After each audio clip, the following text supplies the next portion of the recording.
Welcome to Love's Tender Flame, Tales of Romance.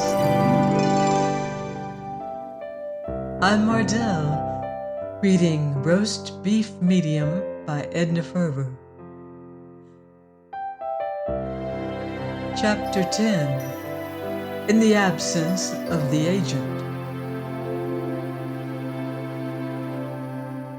This is a love story, but it is a love story with a logical ending, which means that in the last paragraph, no one has anyone else in his arms, since logic and love have long been at loggerheads. The story may end badly, still.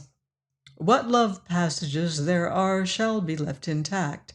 There shall be no trickery. There shall be no running breathless, flushed, eager-eyed, to the very gateway of love's garden, only to bump one's nose against that baffling, impregnable stonewall phrase of, "Let us draw a veil, dear reader." This is the story of the love of a man for a woman, a mother for her son, and a boy for a girl. And there shall be no veil. Since 8 a.m., when she had unlocked her office door, Mrs. Emma McChesney had been working in bunches of 6.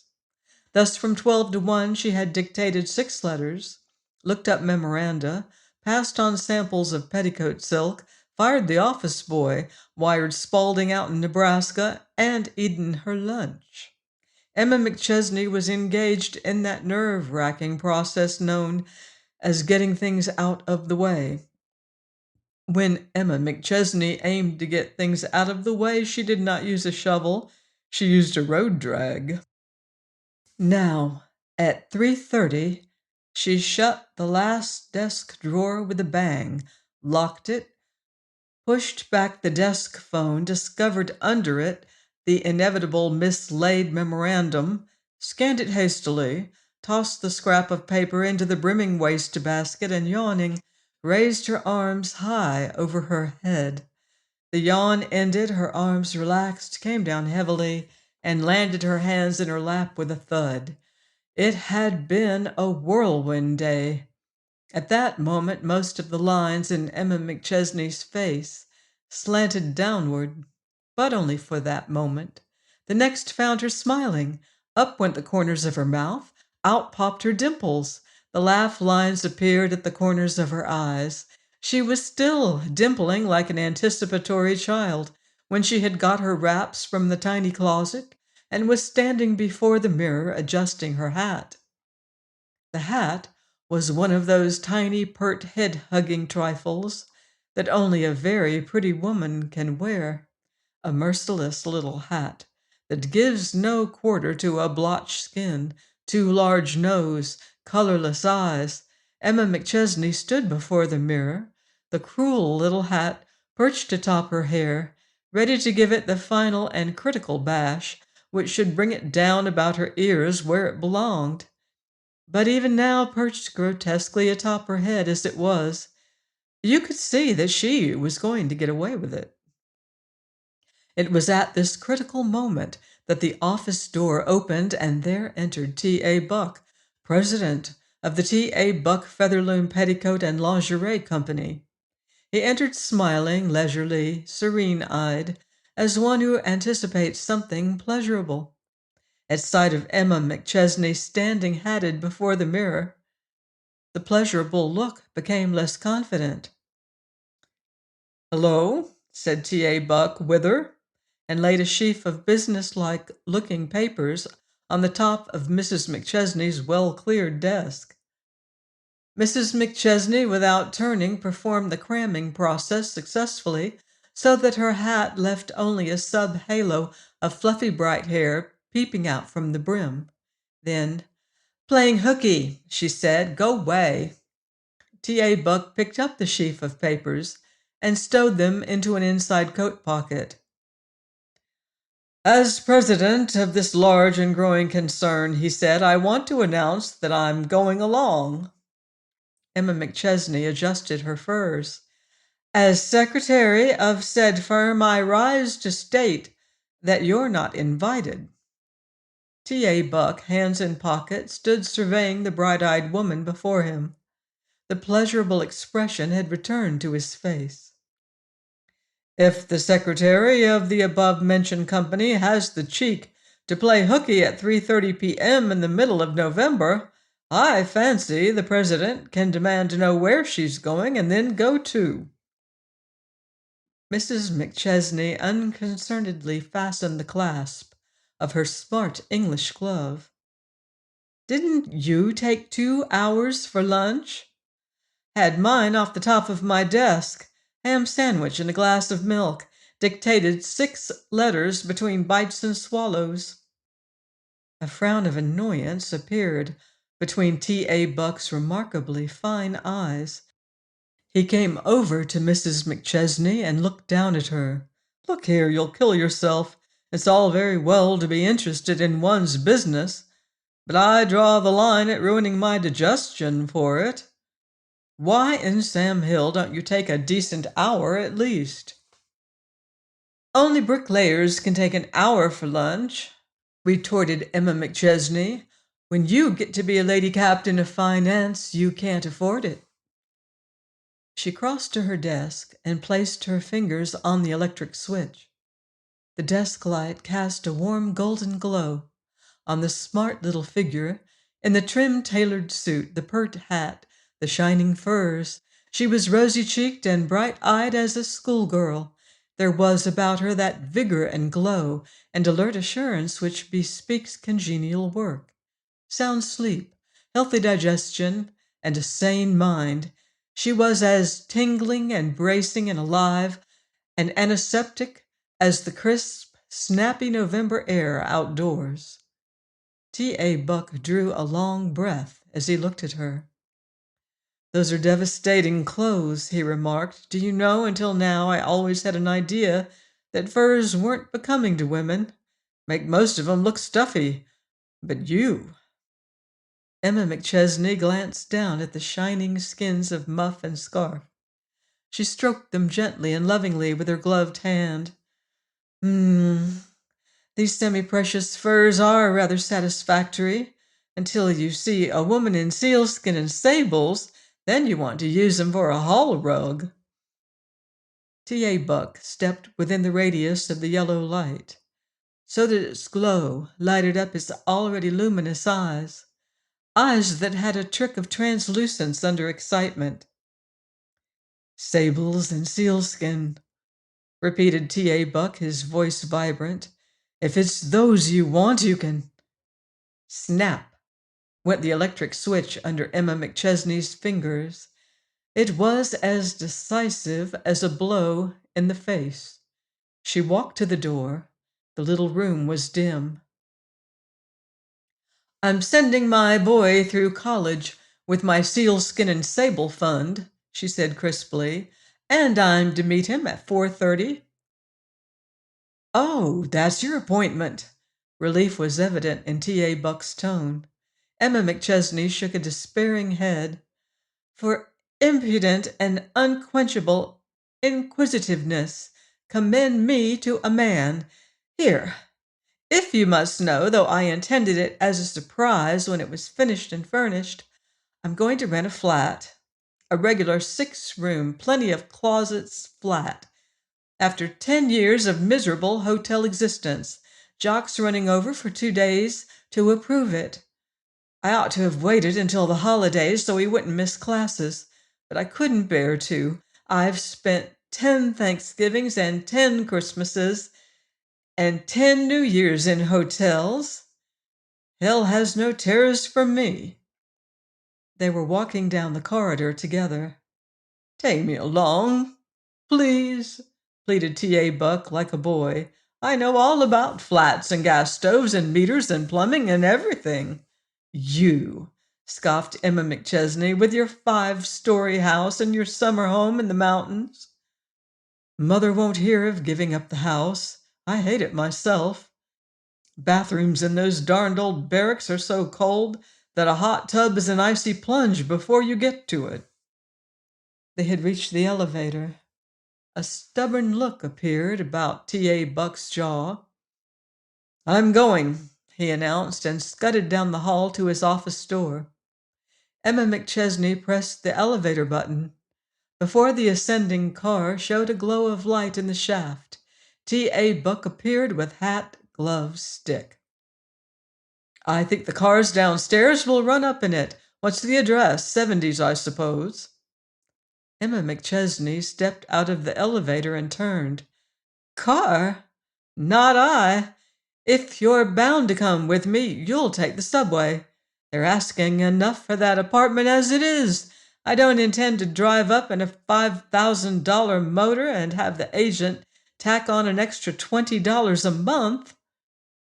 12 minutes later, the new apartment building, with its cream tile and red brick Louis something facade and its tan brick and plaster Michael Dartery contractor back, loomed before them, soaring even above its lofty neighbors.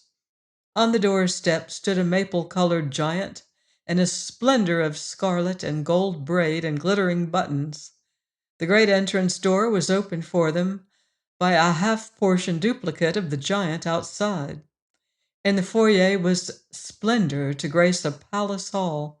There were great carved chairs. There was a massive oaken table. There were rugs. There were hangings. There were dim shaded lamps casting a soft glow upon tapestry and velours. Awaiting the pleasure of the agent, T.A. Buck, leaning upon his stick, looked about him appreciatively. "Makes the Knickerbocker lobby look like the waiting room in an orphan asylum."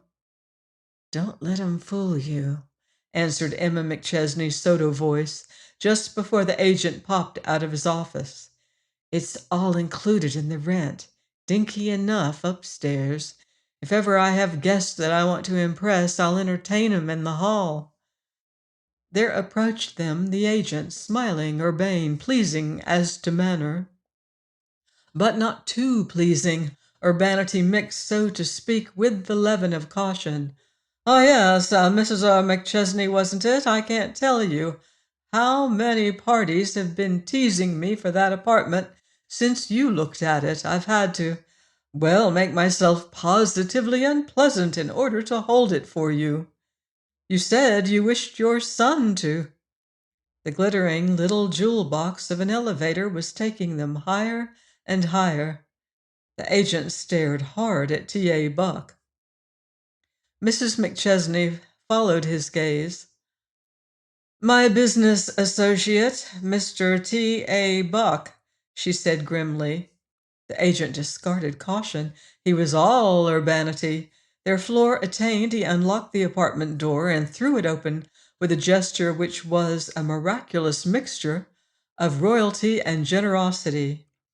"He knows you," hissed Emma McChesney, entering with T.A. "Another 10 on the rent." The agent pulled up a shade, switched on a light, straightened an electric globe. T.A. Buck looked about at the bare white walls, at the bare polished floor, at the severe fireplace. "I knew it couldn't last," he said. "If it did," replied Emma McChesney good-naturedly, "I couldn't afford to live here," and disappeared into the kitchen, followed by the agent, who babbled over and anon of views, of Hudsons, of express trains, of parks, as is the way of agents from 50th Street to 109th. T.A. Buck, feet spread wide, hands behind him, was left standing in the center of the empty living room. He was leaning on his stick and gazing fixedly upward at the ornate chandelier. It was a handsome fixture, and boasted some of the most advanced ideas and modern lighting equipment. Yet it scarcely seemed to warrant the passionate scrutiny which T.A. Buck was bestowing upon it. So rapt was his gaze that when the telephone bell shrilled unexpectedly in the hallway, he started so that his stick slipped on the polished floor.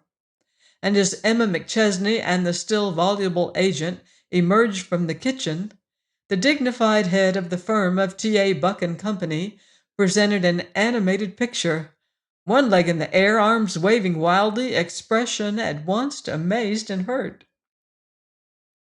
Emma McChesney surveyed him wide-eyed. The agent, unruffled, continued to talk on his way to the telephone. "It only looks small to you," he was saying. "Fact is, most people think it's too large. They object to a big kitchen, too much work." He gave his attention to the telephone. Emma McChesney looked troubled. She stood in the doorway, head on one side, as one who conjures up a mental picture. "Come here," she commanded suddenly, addressing the startled TA. "You nagged until I had to take you along. Here's your chance to justify your coming. I want your opinion on the kitchen." "Kitchens," announced T.A. Buck of the English clothes and the gardenia, "are my specialty," and entered the domain of the gas range and the sink. Emma McChesney swept the infinitesimal room with a large gesture. "Considering it as a kitchen, not as a locker, does it strike you as being adequate?" T.A. Buck, standing in the center of the room, touched all four walls with his stick. "I've heard," he ventured, "that they're using 'em small this year." Emma McChesney's eyes took on a certain wistful expression. "Maybe. But whenever I've dreamed of a home, which was whenever I got lonesome on the road, which was every evening for 10 years, I'd start to plan a kitchen. A kitchen where you could put up preserves and a keg of dill pickles and get a full-sized dinner without getting things more than just comfortably cluttered." T.A. Buck reflected. He flapped his arms as one who feels pressed for room. "With 2 people occupying the room as at present, the presence of 1 dill pickle would sort of crowd things, not to speak of a keg of 'em, and the full-sized dinner and the preserves still. As for a turkey," wailed Emma McChesney, "one would have to go out on the fire escape to baste it." The swinging door opened to admit the agent. "Would you excuse me? A party downstairs. Lease. Be back in no time. Just look about. Any questions? Glad to answer later." "Quite all right," Mrs. McChesney assured him. Her expression was one of relief as the hall door closed behind him. "Good. There's a spot in the mirror over the mantel. I've been dying to find out if it was a flaw in the glass or only a smudge." She made for the living room. T.A. Buck followed her thoughtfully. Thoughtfully and interestedly, he watched her as she stood on tiptoe, breathed stormily upon the mirror's surface, and rubbed the moist place with her handkerchief. She stood back a pace, eyes narrowed critically. "It's gone, isn't it?" she asked. T.A. Buck advanced to where she stood and cocked his head too, judicially, and in the opposite direction to which Emma McChesney's head was cocked, so that the 2 heads were very close together. "It's a poor piece of glass," he announced at last. A simple remark. Perhaps it was made with an object in view, but certainly it was not meant to bring forth the storm of protest that came from Emma McChesney's lips. She turned on him, lip quivering, eyes wrathful. "You shouldn't have come," she cried. "You're as much out of place in a 6-room flat as a truffle would be in a boiled New England dinner. Do you think I don't see its shortcomings? Every normal woman, no matter what sort of bungalow, palace, ranch house, cave, cottage, or tenement she may be living in, has in her mind's eye a picture of the sort of apartment she'd live in if she could afford it. I've had mine mapped out from the wallpaper in the front hall to the laundry tubs in the basement, and it doesn't bear even a family resemblance to this." "I'm sorry," stammered T.A. Buck. "You asked my opinion." Opinion? If everyone had so little tact as to give their true opinion when it was asked, this would be a miserable world. I asked you because I wanted you to lie. I expected it of you. I needed bolstering up. I realized that the rent I'm paying and the flat I'm getting form a geometrical problem where X equals the unknown quantity, and only the agent knows the answer. But it's going to be a home for Jock and me. It's going to be a place where he can bring his friends, where he can have his books and his baccy and his college junk. It will be the first real home that youngster has known in all his miserable boarding house, hotel, boys' school, and college existence.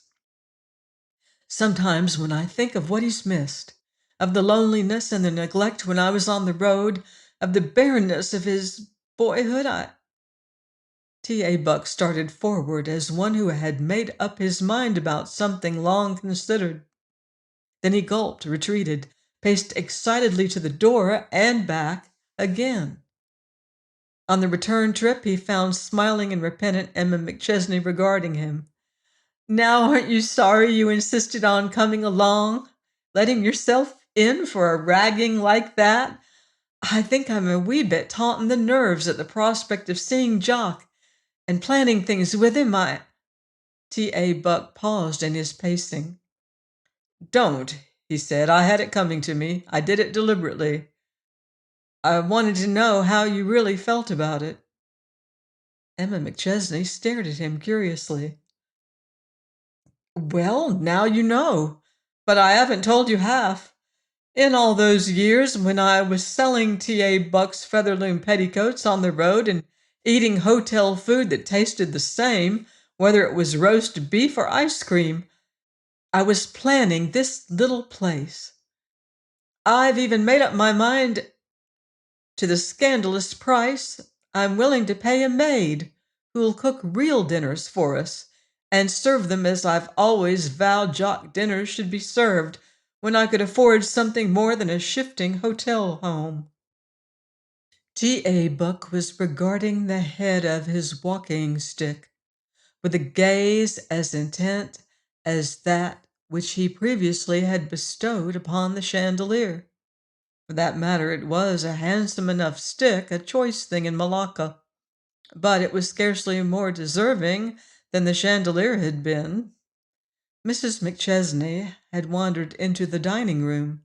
She peered out of windows. She poked into Butler's pantry. She inspected wall lights.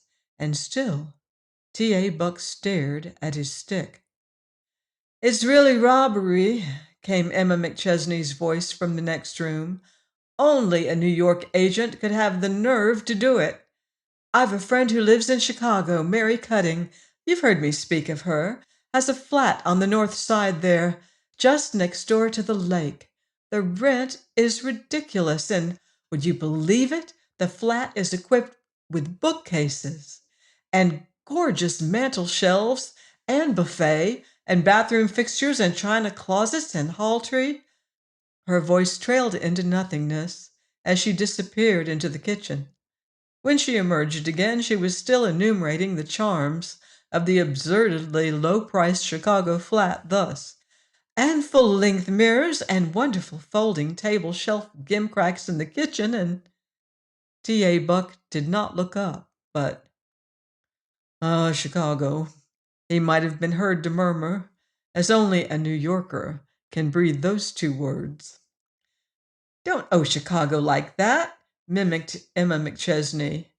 I've lain awake nights dreaming of a home I once saw there, with the lake in the backyard and a couple of miles of veranda and a darling vegetable garden, and the whole place simply honeycombed with bathrooms and sleeping porches and sun parlors and linen closets, and gracious, I wonder what's keeping Jock. T.A. Buck wrenched his eyes from his stick. All previous remarks descriptive of his eyes under excitement paled at the glow which lighted them now. They glowed straight into Emma McChesney's eyes and held them startled. Emma, said T.A. Buck quite calmly, will you marry me? I want to give you all those things, beginning with the lake in the backyard and ending with the linen closets and the sun parlor. And Emma McChesney, standing there in the middle of the dining room floor, stared long at T.A. Buck, standing there in the center of the living room floor, and if any human face, in the space of 17 seconds, could be capable of expressing relief and regret and alarm and dismay and tenderness and wonder and a great womanly sympathy. Emma McChesney's countenance might be said to have expressed all those emotions and more. The last two were uppermost as she slowly came toward him. "T.A.," she said, and her voice had in it a marvelous quality. "I'm 39 years old. You know, I was married when I was 18 and got my divorce after 8 years. Those 8 years would have left any woman who had endured them with one of two determinations: to take up life again and bring it out into the sunshine until it was sound and sweet and clean and whole once more, or to hide the hurt and brood over it and cover it with bitterness and hate until it destroyed by its very foulness. I had Jock, and I chose the son. Thank God. I said then that marriage was a thing tried and abandoned forever for me. And now?" There was something almost fine in the lines of T.A. Buck's too feminine mouth and chin, but not fine enough. "Now, Emma," he repeated, "will you marry me?" Emma McChesney's eyes were a wonderful thing to see. So full of pain were they, so wide with unshed tears. "As long as he lives," she went on, "the thought of marriage was repulsive to me. Then that day 7 months ago, out in Iowa, when I picked up that paper and saw it staring out at me in print that seemed to waver and dance." She covered her eyes with her hand for a moment. "McChesney, Stuart McChesney, March 7th, age 47 years.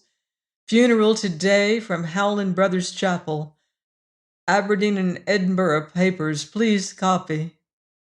T.A. Buck took the hand that covered her eyes and brought it gently down.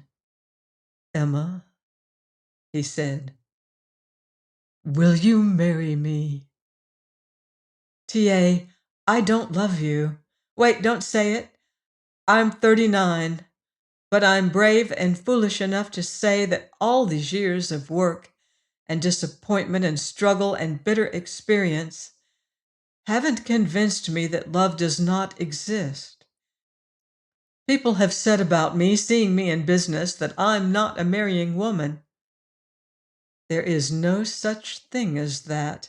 Every woman is a marrying woman, and sometimes the light-heartedest, the scoffingest, the most self-sufficient of us are, beneath it all, the marryingest.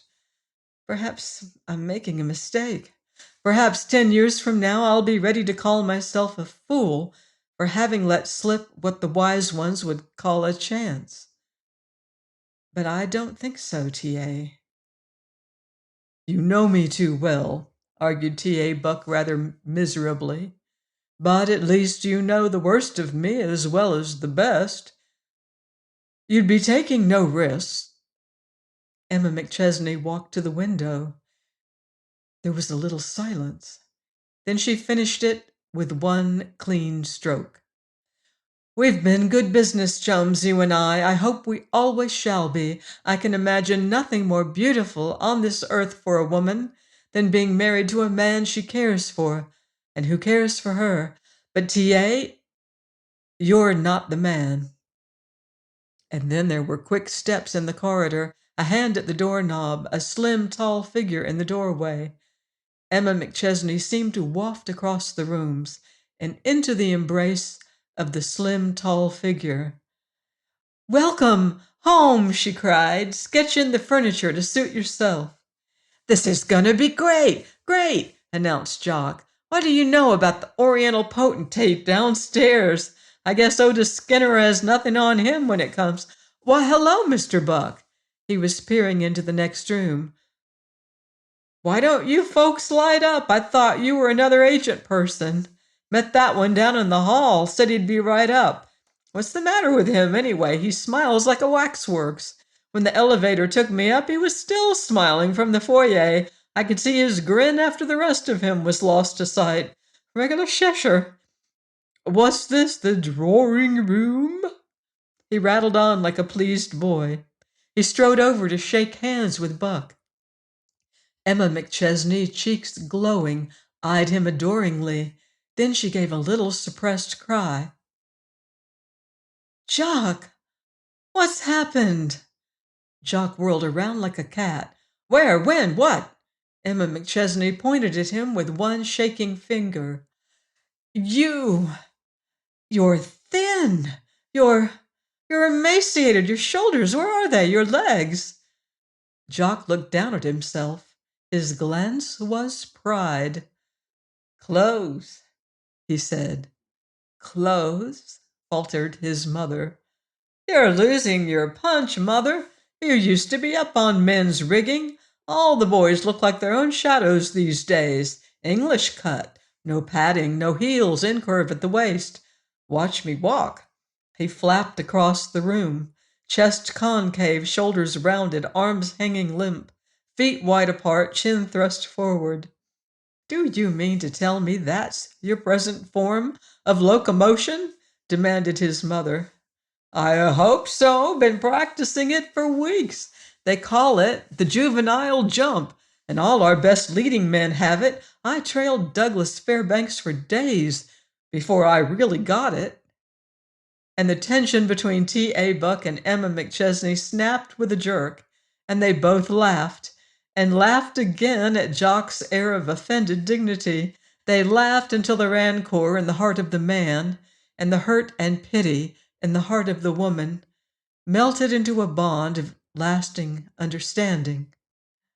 Go on, laugh, said Jock. Say, Mother, is there a shower in the bathroom, And was off to investigate. The laughter trailed away into nothingness. Jock, called his mother, do you want your bedroom done in plain or stripes? Plain, came from the regions beyond. Got a lot of penance and everything. T.A. Buck picked up his stick from the corner in which it stood. I'll run along, he said. You two will want to talk things over together. He raised his voice to reach the boy in the other room. I'm off, Jock. Jock's protest sounded down the hall. Don't leave me alone with her. She'll blarney me into consenting to blue and pink rosebud paper in my bedroom. T.A. Buck had the courage to smile, even at that. Emma McChesney was watching him. Her clear eyes troubled, anxious. At the door, Buck turned, came back a step or two. I think if you don't mind, I'll play hooky this time and run over to Atlantic City for a couple of days. You'll find things slowing up now that the holidays are so near.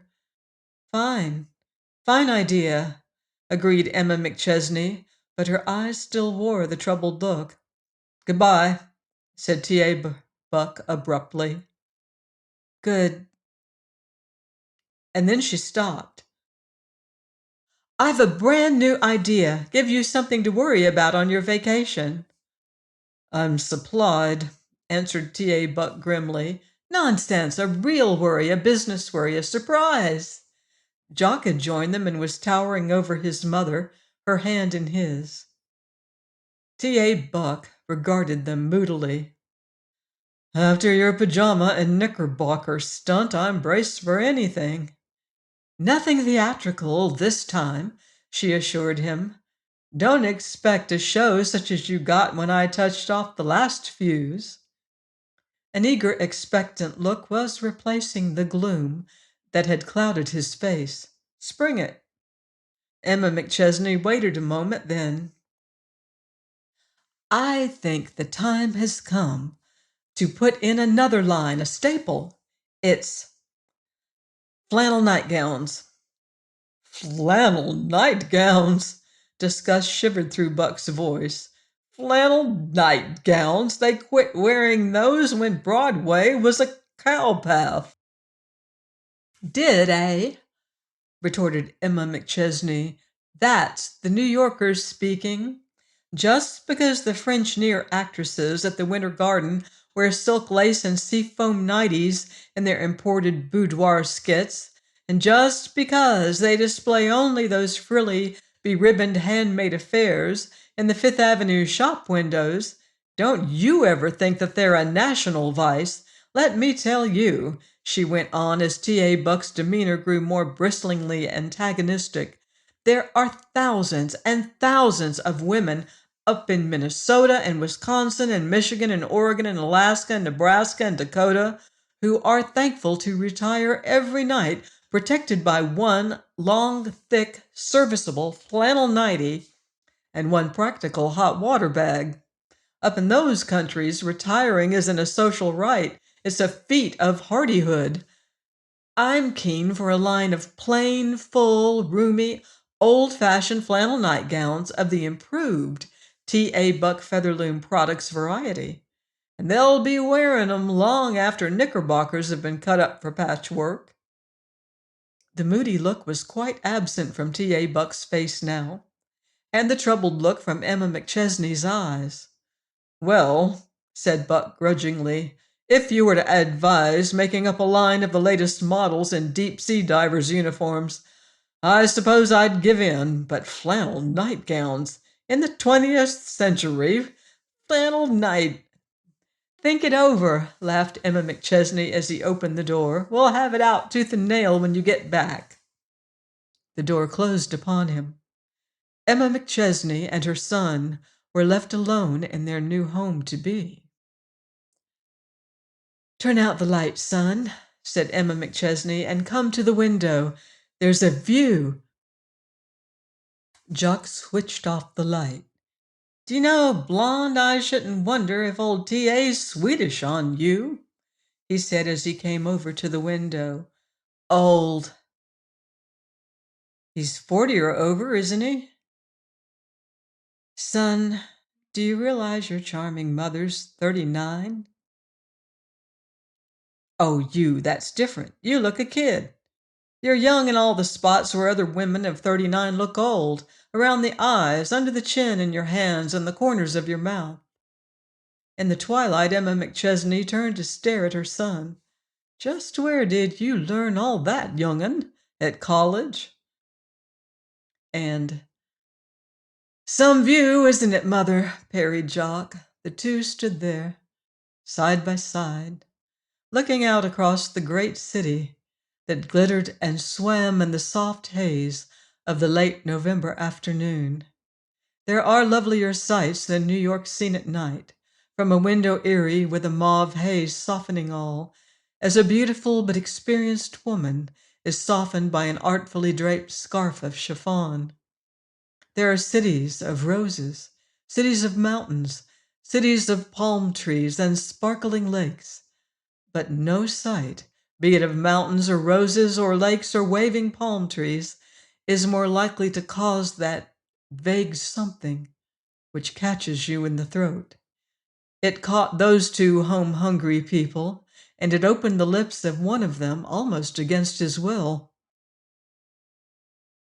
Mother, said Jock haltingly, painfully, I came mighty near coming home for good this time. His mother turned and searched his face in the dim light. What was it, Jock? She asked, quiet, without fuss.